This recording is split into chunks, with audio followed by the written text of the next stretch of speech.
Good morning, everyone. Apologies for a slight delay as we're getting started. We're all working from home and getting through some technical difficulties of running a PowerPoint and a presentation webinar. My name is Erin Clapper, and I'm with the Greater Ohio Policy Center. And I want to welcome you all today to the webinar and overview of House Bill 168 and the bonafide purchaser defense legislation.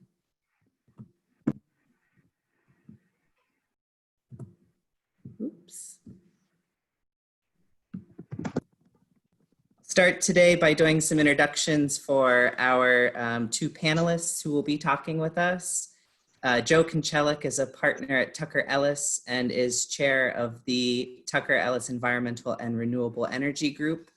He has more than two decades of experience in practicing the areas of environmental law, property development and remediation, and oil and gas. Joe has 12 years of regulatory experience gained as the Ohio EPA and EPA director, and chief legal counsel under Governor Taft's administration, and as an assistant attorney general in the environmental enforcement section. Joe has significant experience in resolving a range of challenging and complex state and federal environmental issues. And he has been involved in environmental due diligence associated with significant business transaction in more than 200 different properties. Joe is passionate about brownfields redevelopment and property remediation and has advised clients on projects and helped secure more than $15 million in brownfields grants and other financial assistance. Sorry for that. I'm not sure what is going on with our slides here. Kristen Watt is a partner at Voorhees Columbus office and chair of the environmental group. Her practice is results-oriented and focuses on environmental compliance and counseling, enforcement defense and order negotiation, environmental audits, permitting issues, and brownfield redevelopment. She counsels clients with their due diligence in business and commercial real estate transactions and assists with contracting provisions related to each. Kristen has worked extensively in the areas of solid and hazardous waste, petroleum and underground storage tanks, NPDES permits, wetlands, and environmental investigation and remediation. So I'd like to thank both Kristen and Joe for being with us today. And before they get started, I have a few housekeeping that I'd like to share for today's webinar. Participants are in listen-only mode, and questions that we will have for a brief Q&A can be submitted through the chat box. The chat box can be found by moving your cursor on the screen, and you should find an option for more and then chat. Chats can be sent to the entire group and will be reviewed by myself and our two panelists, and we'll get to those at the end. We will hold all questions until the end for the presentation. If you run into any technical issues, please feel free to email me at aclapper@greaterohio.org. That email was also sent in the registration link that you have if you need that. And today's webinar will be recorded, and the slides will be available via email and also on the Greater Ohio website, where we have information related to our slide deck and the bonafide defense that we already have on our website as well.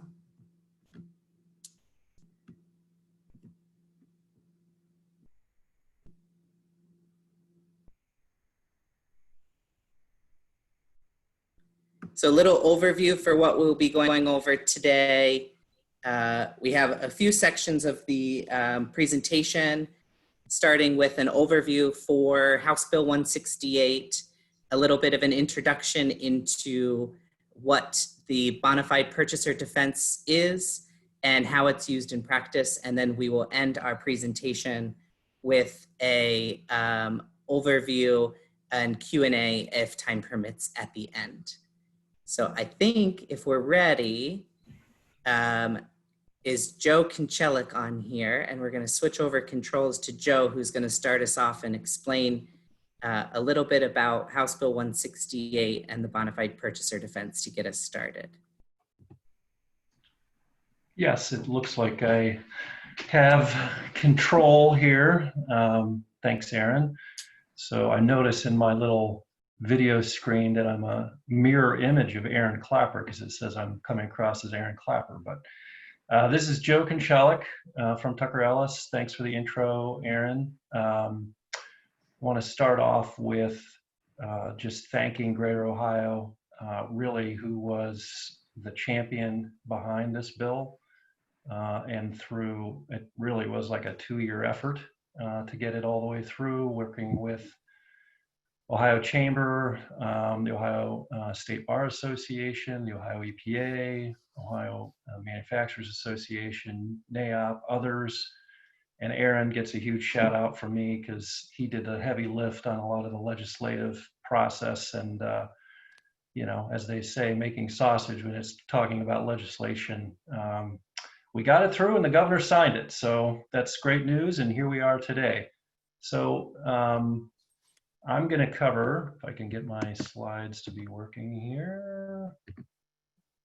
Oops, I don't know why we're having a little, let's see here. Okay, hopefully that'll not keep glitching up on us here. Just a quick overview of what I'm going to cover and then what Kristen's going to cover. I'm going to kind of take a 10,000 foot level view first because I kind of think it helps folks. I know we have a lot of property developers, economic development folks, a few attorneys. So we're going to, both Chris and I think are going to try to make our effort to not overload you with law, but it is a legal defense. So it's unavoidable that we're going to have to talk a little law here in the process. But I wanted to take a step back and kind of hopefully frame for everybody why House Bill 168 was needed and what the bonafide purchaser defense does. In order to do that, quick overview, you know, benefits of reuse and revitalization of commercial and industrial property. I'm going to just do a very, very base level environmental law 101 so that you can have some understanding of what the defense does. And then I'm going to do a little overview too of sort of pre and post. You know, how did Ohio do in terms of progress on reuse and revitalization before the bill passed?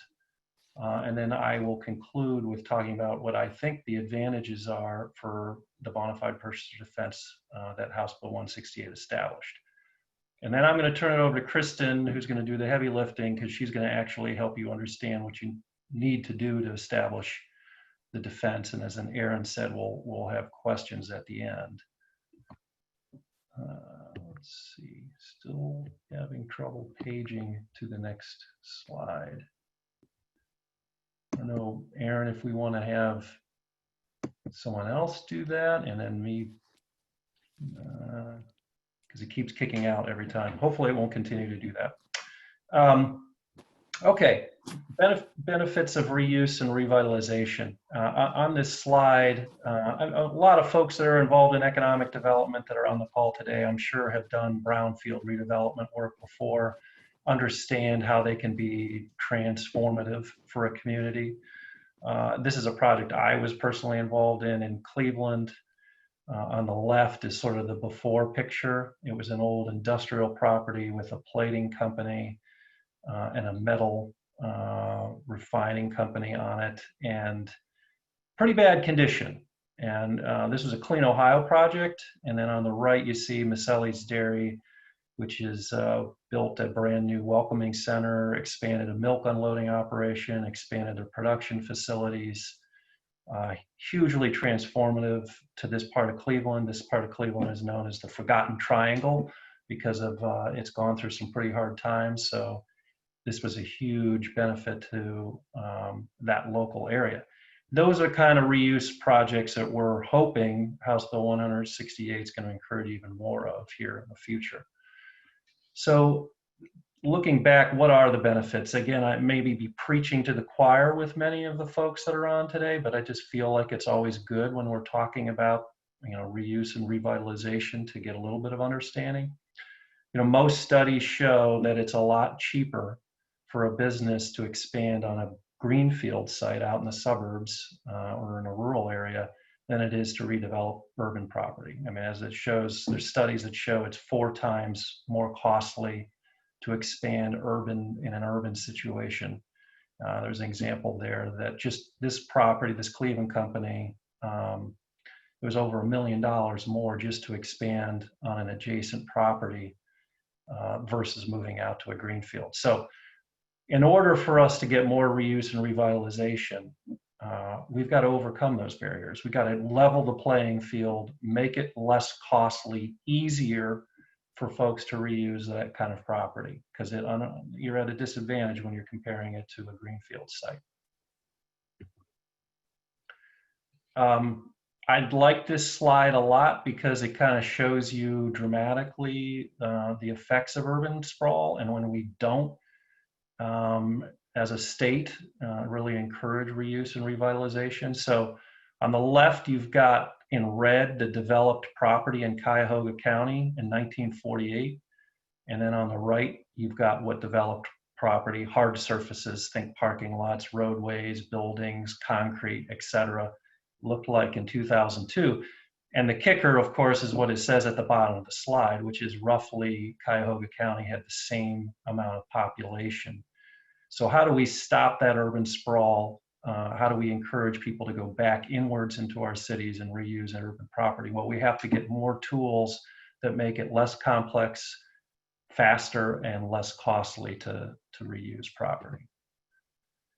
So a question that I think many of you may have on House Bill 168 and this new bona fide purchaser defense that's recognized in Ohio is, well, what types of properties are we talking about? And which ones is it going to benefit?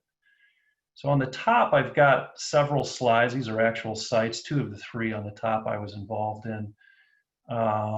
Those are what everybody sort of thinks about when you think brownfield, right? You think old industrial property, abandoned, it's got all kinds of contamination on it, no one wants to touch it. But really environmental, I know as Kristen, I'm sure in her practice deals with, environmental affects a lot more transactions than just what you might think traditionally as your brownfield sort of abandoned industrial property. And I've got pictures below. You got your gas station, strip malls that had former dry cleaners in them. That's a very reoccurring theme that happens. And then you got your regular commercial buildings.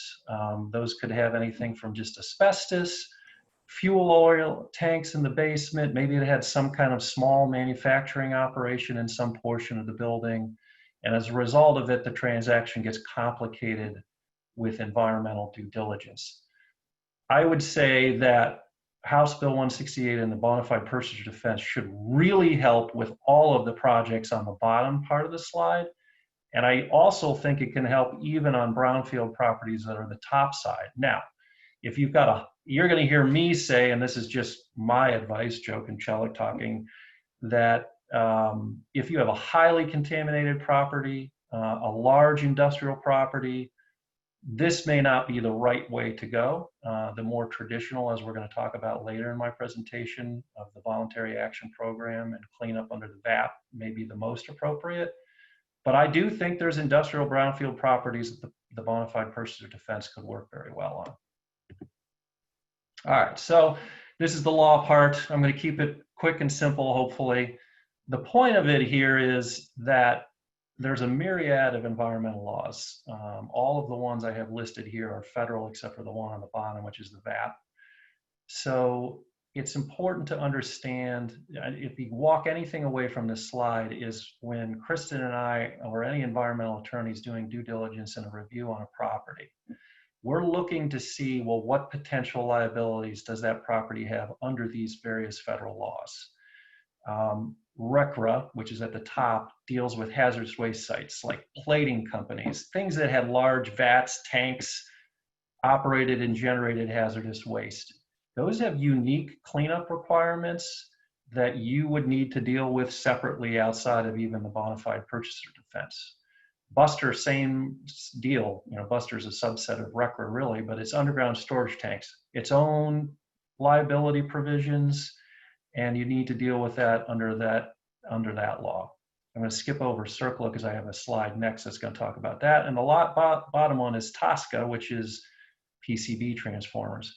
The point here is that the bona fide purchaser defense is really targeting CERCLA if you have properties that have TSCA or buster requirements or record, you may still have regulatory where you got to work with a regulator and address those concerns. So having a lawyer involved, having an environmental consultant review the property to make sure you don't have those issues is still going to be very important. But the big one is CERCLA. That's what everybody sort of knows about, thinks about. It's Superfund. And why is, I got the 800-pound gorilla at the bottom of the slide down there. Why is that the 800-pound gorilla? Because CERCLA creates the broadest liability of any environmental law. If you are an owner who purchased a piece of property, even if you had no connection whatsoever with that property, never put an ounce of waste on that property, you are 100% liable for cleanup of that property. Any historical contamination, even if you didn't create it. And that's very broadly written. I just threw legal terms of releases and hazardous substances. The takeaway from those terms are defined very, very broadly. So it creates incredibly broad liability provisions for any property that has environmental issues associated with it. So Congress recognized that was a major issue, and that was discouraging people from reuse and revitalization of industrial and commercial properties. So back in 2002, they passed a law creating the bona fide purchaser defense at the federal level. And that's the key that you're going to hear about us talking about today. It was only recognized as a defense to CERCLA at the federal level. It was not recognized under Ohio law. That's what House Bill 168 changes and why it's such a game changer in providing a new tool for folks to reuse and revitalize property. The purpose of the bona fide purchaser defense created in 2002 was to encourage the when they say white hat buyer, the buyer with clean hands comes to a piece of property, had nothing to do with that property has contamination on it. Congress wanted them to be able to manage that without being liable for a full-blown, very costly, regulatory intensive cleanup. And that's what the bona fide purchaser defense did. So it was recognized at the federal law, but there's been a gap since 2002 under Ohio law. So for the last decade that I've been involved in private practice, and I have conversations with clients that are looking at commercial property or industrial property with environmental issues, I have to have this very convoluted argument, discussion with them about, well, you could do the bona fide purchaser defense, but keep in mind it's only a defense at the federal level, and Ohio EPA could still sue you for, any of that kind of cleanup costs. And it made it very complicated. Meanwhile, other states around Ohio were recognizing it at the state level. Michigan's got its own. It's not exactly bona fide purchaser, but it's very, very similar, called a baseline environmental assessment. Indiana full recognizes bona fide purchaser defense. So other states were recognizing it, but for whatever reason, Ohio hadn't done it for 18 years. So again, that created this issue where you had to have, remind clients that Ohio EPA still retained legal authority to sue you, even if you did the bona fide purchaser defense and met all the requirements at the federal level. So the only program in Ohio that was available really to deal with environmental legal liability fully for state legal liability was the voluntary action program. Okay, and the VAP's been around since 1997, and it works really well. And I'm going to talk about that for large industrial properties. It doesn't work well for transactions on your typical commercial, smaller industrial site, strip mall, etc. So how did Ohio do pre-House Bill 168 with that sort of gap in Ohio law for the last 18 years? VAP being the only tool available, how effective was Ohio at reusing property? Well, Ohio, its strategy for years has been to provide incentives because it recognizes that we're not like California where a spoonful of dirt's worth $1 million. So the only way you can get someone to really clean up and take on environmental cleanups in Ohio is if you give them free money to do it. So we've had the Clean Ohio program from 2001 to 2014, and Jobs Ohio replaced that and has been in place from 2014 to 2020. I have Ohio's golden age of brownfield redevelopment for Clean Ohio. It really was. We were averaging 35 major cleanups a year under the Voluntary Action Program under Clean Ohio. Huge projects. I think any city you're in, whether you're in major cities or even some of the smaller cities in Ohio, you've probably had a Clean Ohio project. But it was costly. Greater Ohio did a study back in 2002.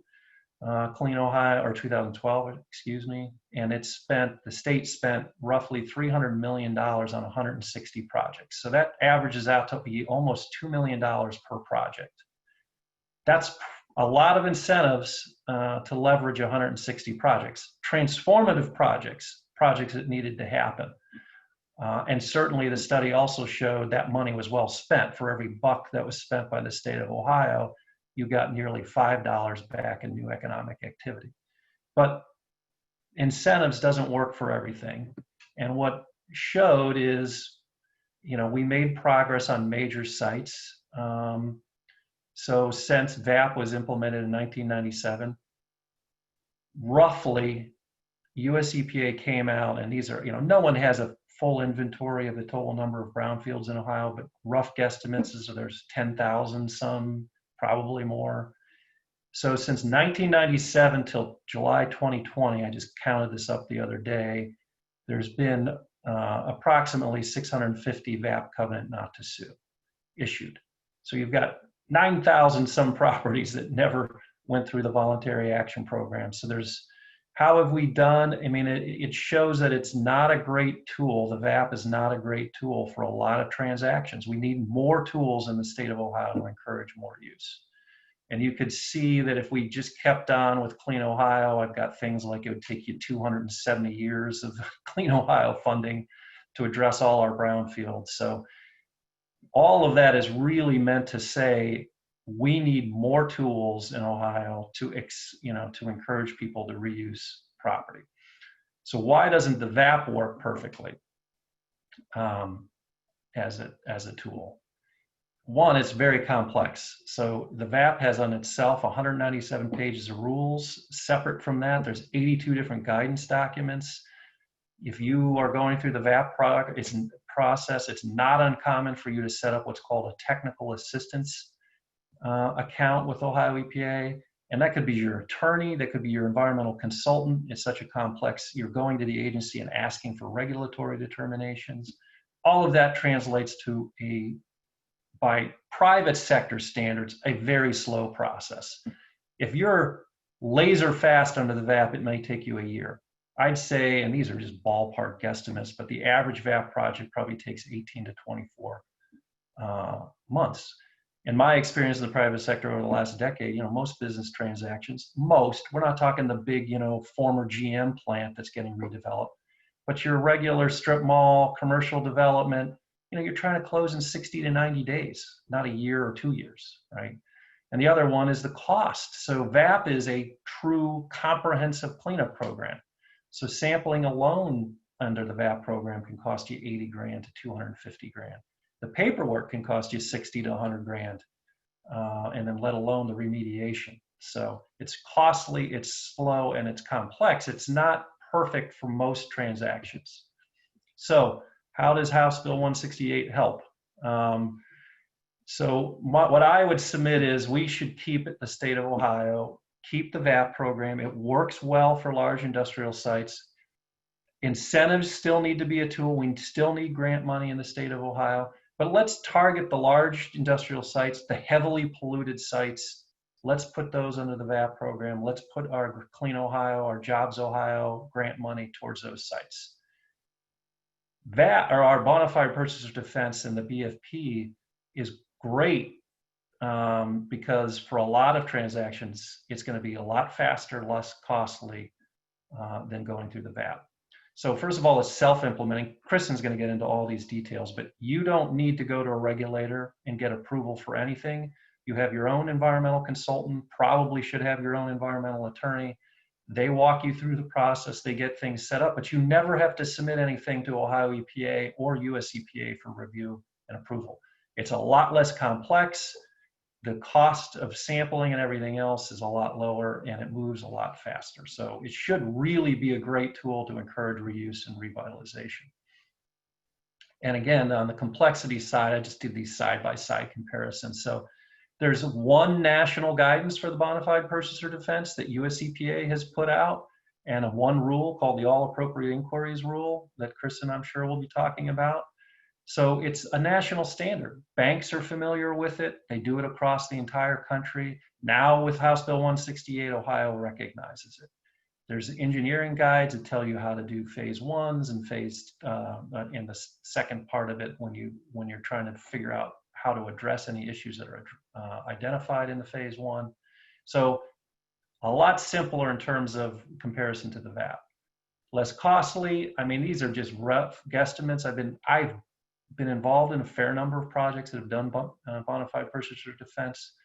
You know, and this is guesstimates, but 15, 20 samples, 25, 50K in sampling, could be less, could be more, depends on your site, but it's a lot less costly sampling. You have a lot more flexibility because the whole purpose of bonafide purchaser defense is to encourage reuse of the property. Unlike the VAP, which is let's get the full nature and extent of contamination, then require cleanup of that, bonafide purchaser defense is let's make it protective for people to reuse the property and encourage reuse. And so that targeted level makes it less costly and move a lot faster. And finally, it's a lot more efficient. So again, it's self-implementing. A lot of properties are done with just one phase one. So it could be 2 to 4 weeks. If you have to do, phase two, maybe that slows up the process, but you could, even on a fairly complex site, it's not unrealistic to think you can complete the bonafide purchaser defense process in 90 days versus a 1 to 2 year process for the VAP. So now I think I'm turning over, that was my last slide. I think I'm turning over to Kristen. So I believe I give up the rights to her, or does that give up remote control? There we go.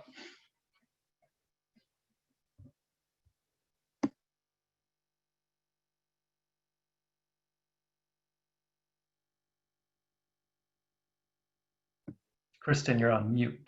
All right. I think I now have control. We'll see. Let me ask one more time for control.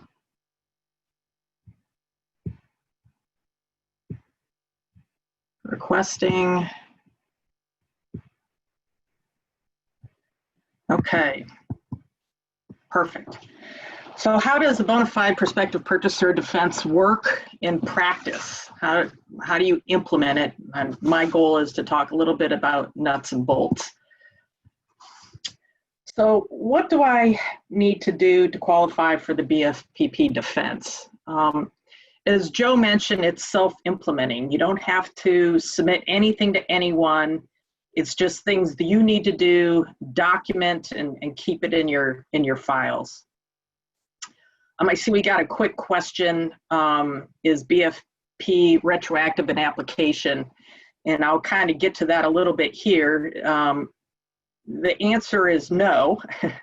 There are two things you need to do to be a bona fide prospective purchaser. And it follows, as Joe said, federal law. And federal law dictates everything with respect to this. And the Ohio law in House Bill 168, it basically just says BFP as defined under CERCLA, and it gives you that citation. So there are two things. You have all appropriate inquiry. Do I know what I'm acquiring? It's basically a due diligence step, but it's a little bit more. Two important things. You have to do your all appropriate inquiry before you buy the property, and you can't have affiliation with the land. So this is not something that you can go in and say, geez, I'm going to do a straw deal. I bought it. I didn't do my BFP defense work. I'm going to transfer it to myself And I'm going to do, as part of that transfer, a bona fide prospective purchaser, all appropriate inquiry, and I'll have the defense. That does not work. You can't have affiliation with the land. So there's two things, the all appropriate inquiry, and then if you find issues, you need to reasonably address those issues. So what is all appropriate inquiry? It's a rule. It's in federal law again, and it's essentially an evaluation of environmental conditions and assessing potential liabilities for contamination. And in the guidance and the rules, they basically say you can meet all appropriate inquiry if you do a phase 1 environmental site assessment pursuant to the ASTM applicable standard. The ASTM applicable standard that's out there right now, and it's applicable, is E1527-13. The previous ASTM standard was -05. That's the last time they updated the standard. 13 is the most recent standard. So you can tell it's been 7 years since they've updated it. They've added a few things to it, but basically that's the standard by rule, that if you follow that standard of the ASTM phase 1, you can meet the all appropriate inquiry requirement of the rule. It is required that you do a written report. I've had people say, what if I do all these steps and document it? No, it has to be done in a written report, and there are certain steps that you need to do, and that written report and the steps need to be performed by what is called an environmental professional, and that is a defined term. And essentially what all appropriate inquiry is under the ASTM standard is they're interviewing current and past owners and operators. What can I find out about the property? Again, if I'm evaluating environmental conditions and potential liabilities for contamination, talking to prior owners and operators of the property will give me some information about how the property was in use. They'll look at historical information and aerial photos. They could look at phone book listings. You want to make sure that they use good aerial photos. And let me step back just a little bit. An ASTM phase 1 standard should cost anywhere between $3,000 and $4,000. Obviously, they got to drive out there, they got to walk the site, they got to do certain things, but it's $3,000 to $4,000. You can sometimes get them a little less expensive. You can obviously, depending on the size and complexity of the project, they can be more expensive, but that's usually the sweet spot where I see these things falling. The environmental professional will do a governmental records, EDR database search. Again, I talked about the visual inspection. They have to walk the entire property. And the things that they're looking for are areas of dead grass. If I've got a nice 30-acre site and the back 2 acres is the only place where there's not even a blade of grass or a weed and everything's dead, that might give you a hint that something is going on with the back area and cause some concerns. They'll look for dumping. Is there any dumping in the back 40? When they walk into the building, are there floor drains out there that people could be dumping into? Are there sumps? Things like that. Remember, this is a visual inspection, an interview. It's not a deep dive. It's just to kind of give you some ideas as to what are things that we may have to look at more further.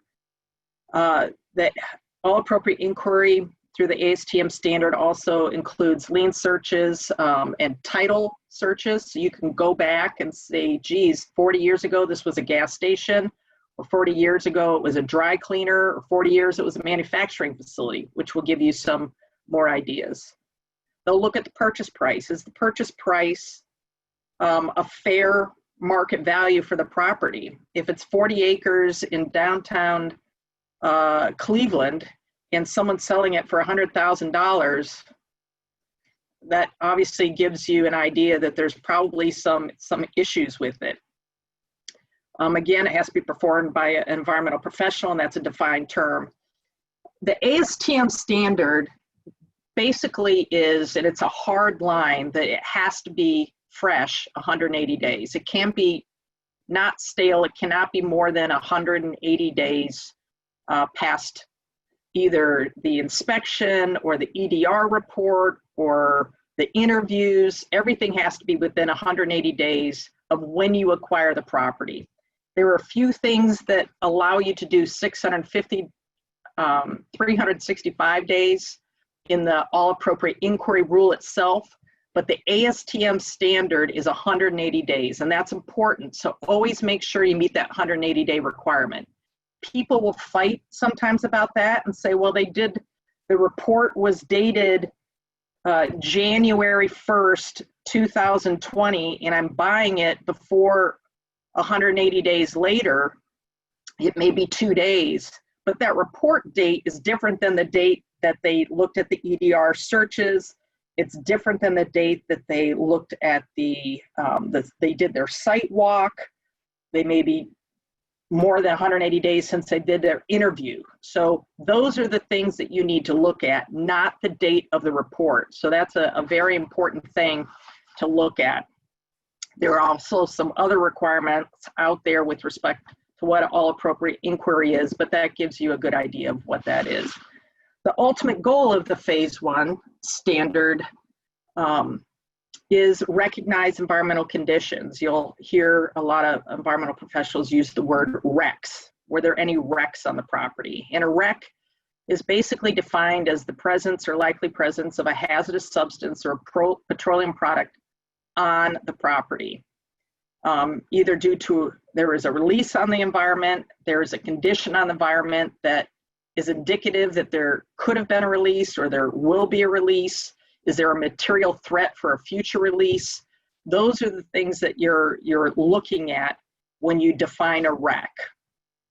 Again, a recognized environmental condition. So what are some common mistakes with all appropriate inquiry or phase 1 ASTM standard? And I like to call these horror stories, and I found this convenient picture of a ghost in front of what I think looks like a nice brownfield site. So some horror stories and lessons, and I'm going to spend a little bit of time here because these are all things that we'd like to see people avoid. Allow enough time to complete your phase 1 as well as your phase 2, as Joe talked about.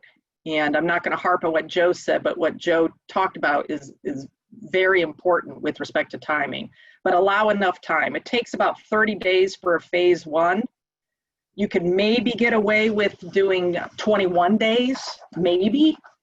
14 days, you're going to start pressing up against timelines where you may not be giving governmental entities that you're reaching out and asking for information on. They might not have enough time to reply to you, and they may be replying to you with information after you buy the property that gives you information that you maybe didn't know about. So make sure you give yourself enough time, and particularly if you think it's going to be a dirty property, built into that a time knowing that you may need to do some phase 2 work also. Make sure that you're using the right ASTM standard. Obviously the 2013 standard has been around for a while, but when the 15 standard changed, I did run into some reports 2 years later where environmental consultants were using the wrong standard. And they were under the impression that you could use either standard. No. So when the standards change, make sure you understand that. Make sure that the ASTM report you get says that it is using that standard. Not in general conformance with, it is in compliance with its standard, or if it's not, where it's not in compliance. There are certain things the environmental professional can do in the report or you can do on your own. For instance, you might not want your environmental professional to do the title search or to hire the title search. You may want to do that on your own. If you get it, you can give it to the environmental professional, or you can look at it yourself, but make sure you have that report and you look at it. Sometime, talking about the ASTM standard and the consultant that was using the wrong standard, select a good consultant. There are a lot of good consultants out there. There are some that are not as skilled as others. And I know Joe has probably had this experience too, where people come to him, they've already got the consultant on the hook. They've already done the phase 1. They want you to look at the phase 1. and you see all kinds of problems with it. And sometimes you have to go back and ask for more work. Make sure they're not too busy. You know, make sure they actually have the time to do this. I've had a story that I'll tell you in a little bit.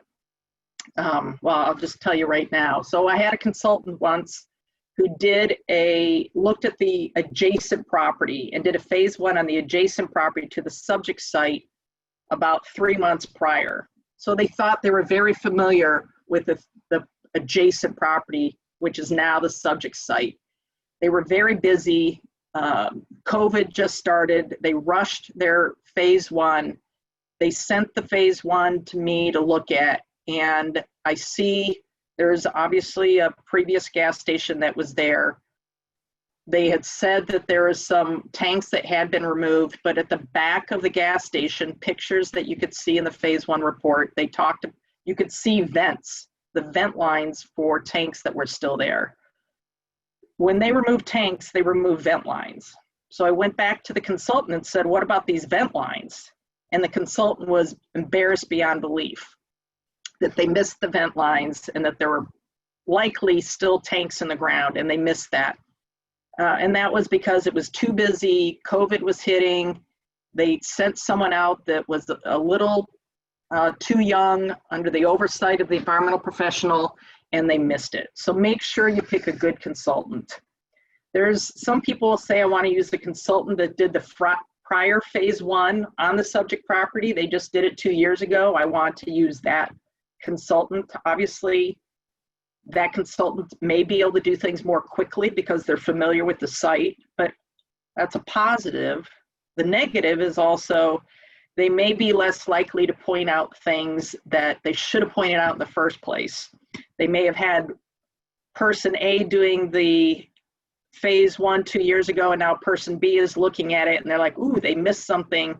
Maybe I won't list it either. I've had that happen at a site where someone previously didn't call something a wreck, and now they call a wreck, or they didn't call it a wreck and now they're calling it a wreck, which took the buyer by surprise. And sometimes because they think they're familiar with the property, the consultant, if they're doing the phase 1 on the same property, they won't give it as good a look like the adjacent property example I gave you because they think they know the site already. Make sure you read the report and ask questions.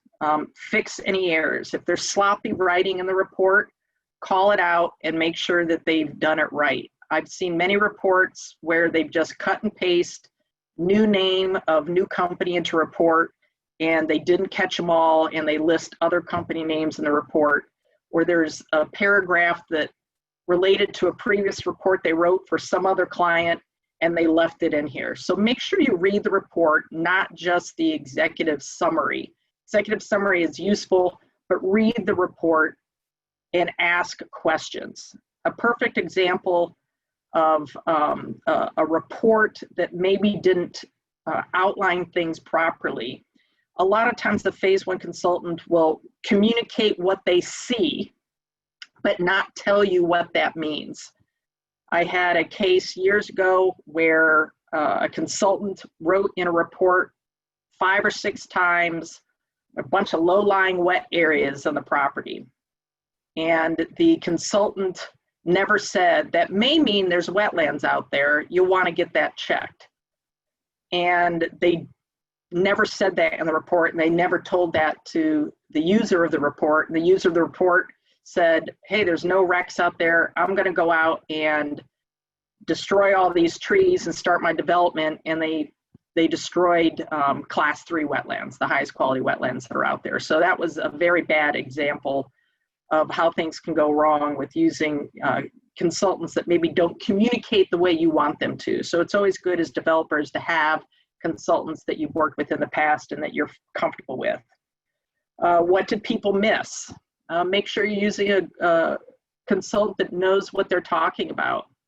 I had a consultant once that said, it's a golf course, it's no problem. And I was like, golf courses historically have a lot of contamination from the pesticides that they put down, and particularly if they're older, the arsenic and the mercury and things like that they put down to control snow mold and things like that. So there was another one, there's someone didn't look at the report carefully, or the consultant just kind of pushed it out and really didn't look at it carefully, which is a good idea why to get a good consultant or get a good environmental counsel. Maybe you see a report that says, hey, this property had some gas stations on it, they took the tanks out, and it has a no further action letter. So it's good, I don't have to do anything. Well, number one, the fact that you have a no further action letter doesn't mean that there's not more tanks on the property. And number two, the no further action letter probably means that it's fine as it sits. If it's an empty lot, the no further action letter may have a use restriction on the property that says you will not use this for anything but industrial purposes, and you want to put a commercial purpose on it, or you want to put a residential purpose on it. Well, you're going to have to go in and do some more work. So make sure, just because there's an NFA, that you don't think that everything's fine. You need to look at it. And make sure you interview the right person, that the environmental professional, when they go out, they interview the right person, because it is not uncommon, particularly for bigger purchases or apartment building purchases or things like that, where someone goes in and says, hey, talk to the maintenance guy who's been here for 6 months, but the building's been there for 30 years. I really want them to talk to the guy who was there the 20 years prior. Or they'll say, talk to our head of leasing, and that will be the in-person that the environmental professional interviews, and that head of leasing knows nothing about how the property is used. So that's another area where I've seen examples of problems occur in all appropriate inquiry or the phase 1 ASTM standard environmental site assessment. So remember, if you're done with all appropriate inquiries, which I talked about, you still have to do number 2. There's 2 things we started with. The second one is, if you find RECs, recognized environmental conditions, then you have to take reasonable steps, and that's a defined term, reasonable steps, to stop any continuing release, to prevent any threatened release, and prevent or limit any human, environmental, or natural resource exposure, that means streams and polywogs and frogs and birds, to any previously released hazardous substance. So that's the next step. Whoops. Sorry.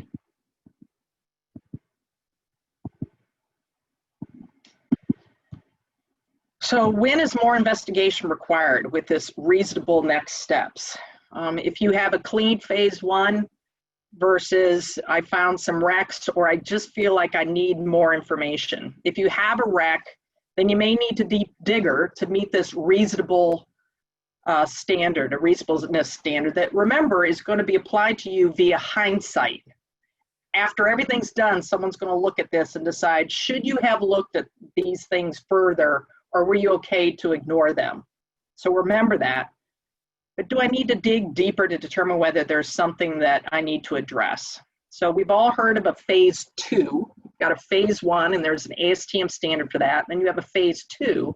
There is no standard for a phase 2. That's basically defined by your environmental professional, either your consultant or your attorney. They're going to help you figure that out. And a phase 2 is a term of art that is used, generally speaking, to mean I'm going to take some further steps. A phase 2 could be just a paper trail. I may just be going to a highway PA or Buster to look at additional files. I may ask for, I may go to previous owners and ask for reports, or I may need to go out and do some phase 2 sampling. And phase 2 sampling, again, the fastest you're ever going to turn those around is probably 30 days. You got to get a drill rig out there. Labs take time to turn the data. You can pay expedited fees, which generally doubles your cost for lab expenses if you want to do that. But usually plan for about 60 days for a phase 2. And then you need to talk with your environmental professional, environmental counselor, to talk about what's the scope I need to do to be reasonable in what I'm looking at, to make sure that I'm really doing my all appropriate inquiry into defining what the problems with the property are. So there's some continuing obligations. So you buy the property, you meet the BFPP defense, and you meet it today. But I want to be able to use it 3 years from now when Ohio EPA knocks on my door. That means you can't dirty up the site while you're there. You're responsible for what you do at the property. You have to be complying with any land use restrictions that are put on the property either by you with the cleanup that you decide you may need to do. Engineering controls that are out there, also called institutional controls. Make sure those are being complied with, not just today, but continuing into the future. The government here, US EPA or Ohio EPA, can come to you with requests for information. And they may say, hey, we have a concern about your property. What do you know about it? And this is where you need to document everything and keep it. Keep your phase 1 reports. Keep the phase 2 reports so that you can supply them and show that you meet these defenses. And then continuously take reasonable steps to manage the releases, halt or minimize what is there. Again, it can be there when you buy it. You just need to make sure that you're exercising appropriate care in a very site-specific way to make sure that nobody is being exposed or harmed from this. You have to act reasonably under the circumstances. And that means sometimes you need to create an operation and maintenance plan of your own. If you do some of your own work on the site, what do you need to do to make sure the site stays safe if there are some concerns on the site? And it's appropriate to put together an O&M plan. Get help from an environmental professional with respect to putting together that plan. Make sure you follow the plan. A lot of times people put something up on the shelf and they don't follow it. It gathers dust and no one says, oh geez, I forgot to go out and do my sampling this year. Maintain it. Amend it as necessary. If the plume that you're following in the middle of a large acreage site that you're not worried about going anywhere, occasionally you need to check to make sure it's not going anywhere. And then document that you're doing these things so that when someone does come to your door and knock on it and say, what are you doing about these things, you can show that you meet the defense. So used right, this change in the law that GOPC really helped push is going to be a very useful tool in your tool belt as a developer. And with that, I think we'll go back to the Q&A session if we have any. Thank you both, Kristen and Joe. Let's see, there's a few questions that came through. Why does Jobs Ohio disproportionately favor greenfield development if staying in urban areas is the most cost-effective to reuse industrial? Do either of you have? Yeah, I'll take that one. First of all, it's not more cost effective. That's the problem. It is more costly to develop on urban property than it is greenfield property. But does Jobs Ohio's programs favor greenfield over urban? This is what I would say, and I'll be very politically correct in saying, because I work with Jobs Ohio frequently and do brownfield redevelopment projects with Jobs Ohio and their incentives. Their primary goal is what their name says, creation of jobs. So they're sort of agnostic as to whether you're building in a greenfield or you're building in an urban setting. They want the jobs, bottom line. If you happen to be building on an urban setting and you're going to be creating jobs, great. Here's a program. We have some brownfield grant money for you. Clean Ohio was different. Clean Ohio was truly a brownfield cleanup program. It targeted, contaminated sites. If you were more contaminated, you were higher ranked in priority and you got more money for it. So it's just the different nature of the program in what Jobs Ohio is targeting versus what the old Clean Ohio program did.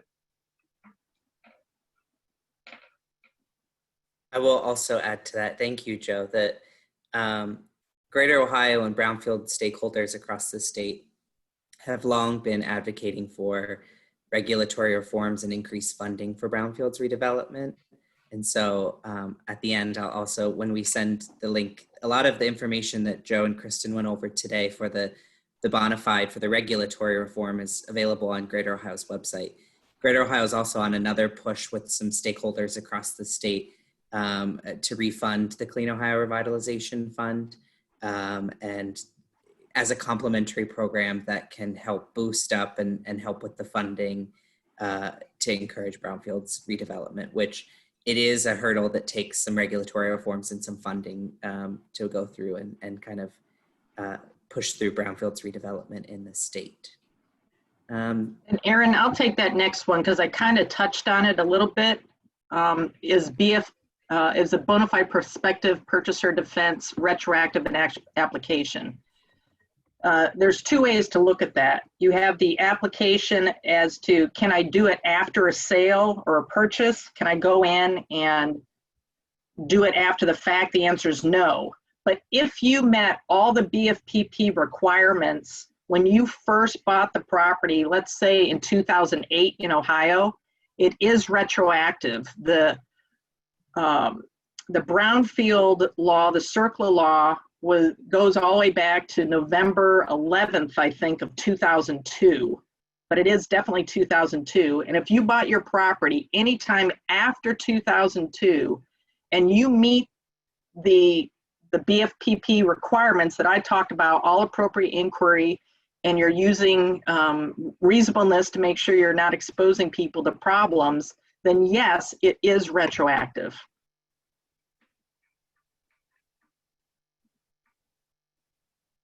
Thank you. The next question looks like, what is the temperature with banks on the defense? And will they still want a covenant not to sue if a site is contaminated, or an NFA from a consultant? Yeah, I can take that one. Banks are extremely familiar with the BFPD defense. Frankly, the vast majority of transactions were still doing BFPD, even though it was only recognized at the federal level and not at the state of Ohio level. At highly contaminated sites with lots of issues, some banks may get cold feet and want a regulatory sign-off, but in my experience, for the vast majority of transactions, they're going to be very satisfied with the BFPD. I agree.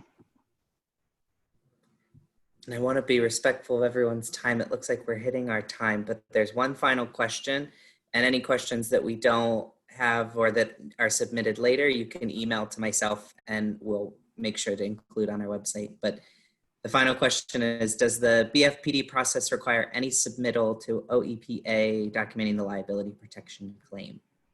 No. That's the beauty of it. Right. That's a quick and easy one. It does not. So yeah, the only time you'd have to submit anything is if you're asserting the defense because someone's pursuing a claim against you. Which gets to my point, make sure you keep your documents. Great. If there is anything else and anyone has any further questions, my email was sent in the registration form. I encourage everyone to check out Greater Ohio's website. And again, the slides and the recording will be available there and as an email. But for now, I'd like to thank Kristen and Joe for walking us through 168 and the BFPD. I appreciate both your time and everyone joining us on the webinar today. And everyone stay safe and well, and we'll keep working through on brownfields. Thank you, Aaron. Thanks, Joe. Thank you. Bye.